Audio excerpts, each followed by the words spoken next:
Perkembangan periklanan. Selamat datang di dunia periklanan yang luar biasa. Hari ini kita akan belajar mengenai pengertian iklan, belajar mengenai perkembangan periklanan dari masa ke masa, dan belajar mengenai berbagai macam jenis iklan. Apa sih yang kamu pahami dari iklan? Iklan, menurut O, Quinn, Allen, dan Semenuk, advertising is a paid mass-mediated attempt to persuade, yang artinya periklanan adalah usaha yang dibayar dan dimediasi secara massal untuk membujuk. Menurut Persatuan Perusahaan Periklanan Indonesia atau biasa disebut dengan PPPI, iklan adalah segala bentuk pesan tentang suatu produk yang disampaikan melalui suatu media, dibiayai oleh pemrakarsa yang dikenal, serta ditujukan kepada sebagian atau seluruh masyarakat. Sedangkan dalam Kamus Besar Bahasa Indonesia, iklan adalah pemberitahuan kepada halayak mengenai barang dan jasa yang dijual, dipasang di media massa seperti koran dan majalah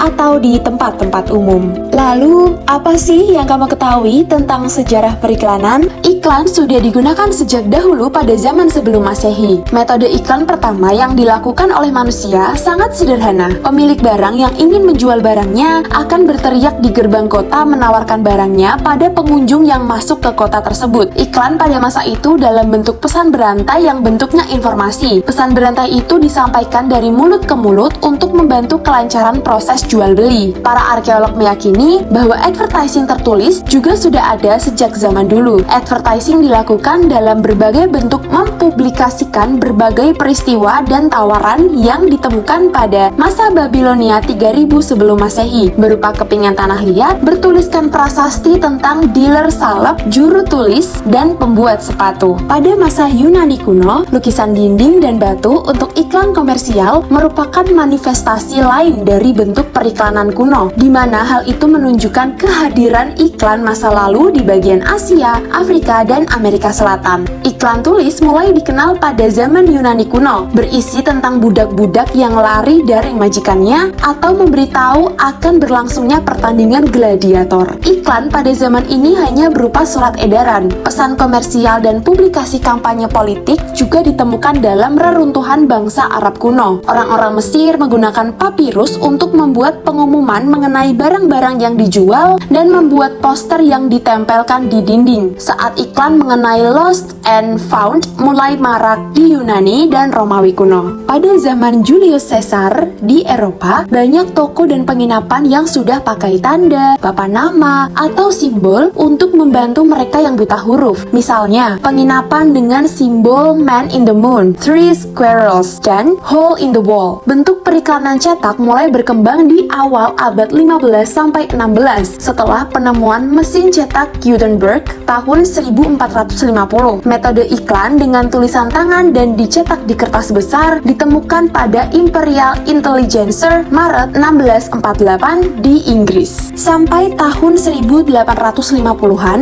di Eropa, iklan belum sepenuhnya dimuat di surat kabar. Kebanyakan masih berupa pamflet, leaflet, dan brosur. Iklan majalah pertama muncul dalam majalah Harper tahun 1864. Pada masa-masa itu, periklanan berkembang seiring perkembangan pers yang juga ditandai berkembangnya perusahaan periklanan dengan fungsi sederhana. Pada abad ke-19, beberapa toko di Eropa mulai berfungsi sebagai agen yang mengumpulkan iklan untuk surat kabar. Pada abad ke-20, mulai dikenal pembelian ruang iklan melalui agen perseorangan, yaitu orang yang menyalurkan lagi ke perusahaan periklanan. Setelah 1880-an, perusahaan periklanan meningkatkan fungsi dengan menawarkan konsultasi dan jasa periklanan lain. Pada peralihan menuju ke abad 20, sistem manajemen periklanan modern seperti posisi manajer iklan mulai diterapkan. Advertising modern sendiri yang mulai berkembang tahun 1960-an jauh berbeda dengan advertising masa lampau. Pada tahun ini, periklanan menemukan bentuknya yang modern dengan karya-karya kreatif yang menakjubkan. Perintis iklan dengan landasan karya kreatif yang digarap secara apik ini dipelopori oleh seri iklan mobil mobil kodok Volkswagen yang meletakkan dasar positioning dan unique selling proposition atau biasa disebut dengan USP dalam periklanan yang masih dipegang hingga kini. Iklan-iklan pada masa sekarang umumnya hadir dengan bentuk-bentuk pencitraan dalam rangka untuk membangun sebuah citra merek yang positif di mata konsumen. Bentuk-bentuk pencitraan tersebut merupakan sebuah langkah dari strategi pesan yang disebut dengan strategi citra merek atau brand image. Dalam strategi citra merek terdapat bentuk strategi, yaitu strategi diferensiasi. Maksudnya adalah sampai di mana produk atau brand tersebut mampu membangun image khusus, unik atau berbeda pada masyarakat konsumen.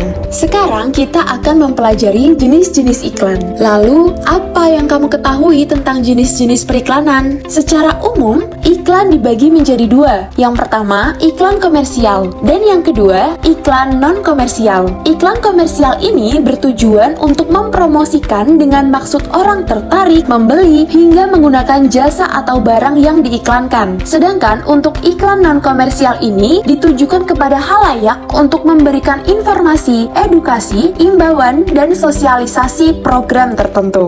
Berdasarkan medianya, iklan dibagi menjadi dua jenis. Yang pertama, iklan media cetak, dan yang kedua, iklan media elektronik. Iklan media cetak dibuat dengan cara dicetak. Iklan jenis ini kerap ditemui di koran, di majalah, poster, baliho, stiker, dan sebagainya. Untuk iklan media elektronik ini biasanya memanfaatkan media elektronik dalam promosinya, seperti televisi, radio, smartphone, atau media sosial. Bentuk iklan dapat dibagi menjadi 4 jenis. Yang pertama ada iklan cetak. Iklan ini dipasang dan dibuat dengan teknologi cetak seperti baliho, spanduk, surat kabar, dan sebagainya. Yang kedua, iklan kolom. Iklan kolom ini memiliki lebar satu kolom dan cenderung lebih tinggi dari iklan baris, seperti advertorial. Kemudian yang ketiga, ada iklan display. Iklan ini biasanya menampilkan promosi secara lebih luas dari iklan baris, seperti iklan di radio dan di televisi. Dan yang terakhir yang sudah kita sebut dari tadi, yaitu iklan baris. Iklan ini biasa ditemukan di koran dengan hanya memuat beberapa kata atau kalimat saja. Itu dia teman-teman, kita sudah belajar mengenai pengertian iklan,